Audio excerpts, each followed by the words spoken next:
Hola a todos, hoy vamos a hablar sobre un periodo muy importante y controversial en la historia de México, el Porfiriato. Así es, Ricardo. Este periodo se refiere al tiempo que Porfirio Díaz gobernó México, desde 1876 hasta 1911. Fue una etapa de modernización económica y desarrollo, pero también de desigualdad y represión. Comencemos con ¿cómo llegó Porfirio Díaz al poder?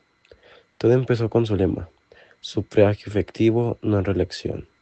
Él se oponía a la reelección del presidente Sebastián Lerdo de Tejada y, tras una serie de conflictos, tomó la presidencia. Pero, irónicamente, terminó en el poder más de 30 años. Sí, fue algo contradictorio, ¿verdad?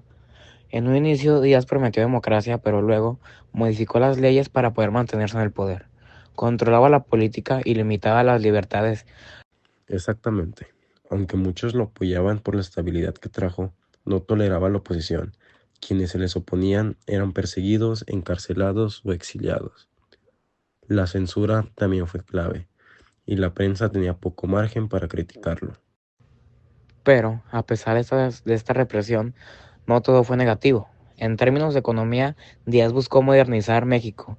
Se enfocó en atraer inversión extranjera, principalmente de Estados Unidos y Europa, lo que ayudó a desarrollar industrias como el ferrocarril, la minería y el petróleo. Así es, en ese tiempo, México pasó de tener unos pocos kilómetros de vías férreas a casi 20.000 kilómetros. Los trenes conectaban regiones aisladas y facilitaban el comercio. Sin duda, los ferrocarriles fueron un gran logro del Porfiriato. También mejoró la infraestructura en general, como carreteras, telégrafos y sistema de drenaje, en la Ciudad de México especialmente. Aunque estos avances beneficiaron a las ciudades y a la economía, la realidad para la mayoría de la población era muy diferente. Exactamente, porque mientras la economía crecía, la desigualdad social también aumentaba. La riqueza estaba concentrada en unas pocas familias, y la mayoría de los campesinos y obreros vivían en condiciones muy duras. Las haciendas eran extensas propiedades donde los campesinos trabajaban largas jornadas y con salarios bajos.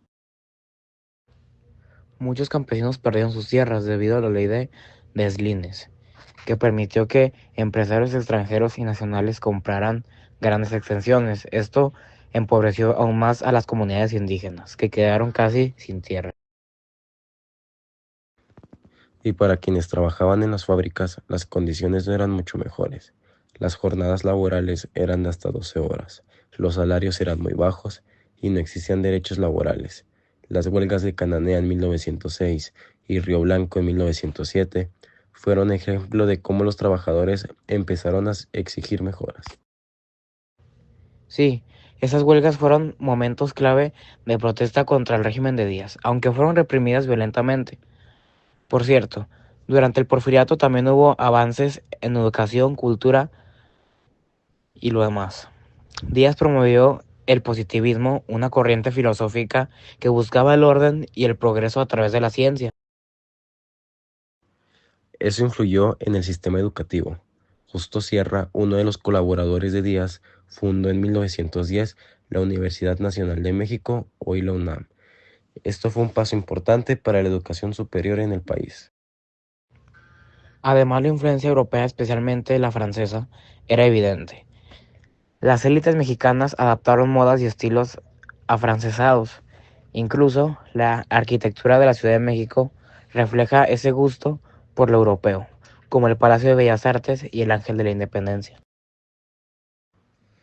Es verdad, pero a pesar de estos avances, el descontento social aumentaba. Las condiciones de vida de la mayoría eran duras y muchos ya no estaban dispuestos a soportar la falta de derechos y la represión.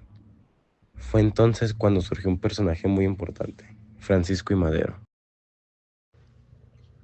Madero lanzó el Plan de San Luis en 1910, llamado una rebelión para acabar con la dictadura de Díaz.